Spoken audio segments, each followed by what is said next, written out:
ప్రాణం, మన ఊపిరి, మన ఆరోగ్యం యేసయ్య తన యొక్క మూట, జీవపు మూట, ఆ మూటలో కట్టి పెట్టాడంట. బైబిల్ గ్రంథంలో రాయబడుతున్న మాట మనం గమనిస్తే, నా నామము నిమిత్తం ఎవరు తాము ప్రాణాన్ని పెడతారో వారిని దానిని కాపాడుకుంటారు. తమ ప్రాణాన్ని కాపాడుకోవాలని చూచేవాడు దానిని పోగొట్టుకుంటాడు.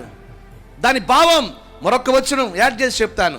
ఇర్మీయా దగ్గర రాయబడిన మాట, ఇదిగో ఇతడు నా నామమును ప్రకటించుచున్నాడు కాబట్టి ఇతడు మరణమునకు పాత్రుడు కాడు. ఇర్మీయా గ్రంథం 26:16 తర్వాత చదువుకోండి. ఎందుకని మరణం అతని ముట్టట్లేదు, మరణం ఎందుకు అతని దగ్గరికి రావటం లేదు? ఒకటే కారణం, అతడు నా నామమును ప్రకటిస్తా ఉన్నాడు. హల్లెలూయా. ఇప్పుడు నేను చెప్పే మాట ఏంటో తెలుసా? ఆ మూట ఒకటి యేసయ్య, ఆ మూట రెండోది జీవముగల దేవుని సంఘం, ఆ మూట రెండోది దేవుని పని. ఆ మూటలో ఉన్నంత వరకు మన ప్రాణము కాపాడబడుతుంది.